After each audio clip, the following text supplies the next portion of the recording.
Hi class, how are you? It's Miss Regina again. We are going to learn about one of my favorite animals in the world.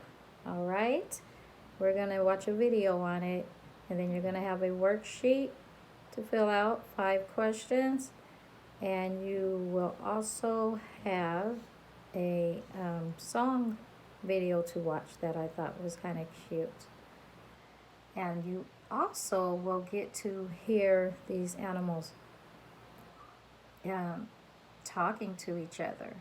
All right, I'm going to tell you a little bit about them.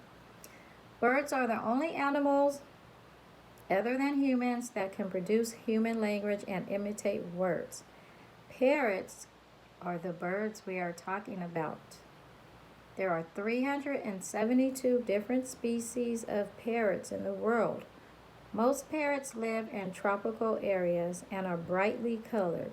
They are known to be one of the most intelligent birds in the world. And they're also one of my favorites.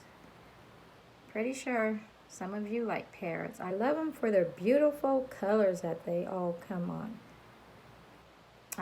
with. I like the bright colors, and they are very brightly colored.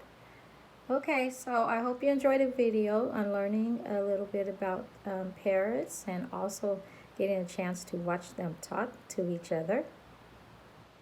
And the worksheet can be completed and given to Miss Julia, as always. Thank you. See you next time.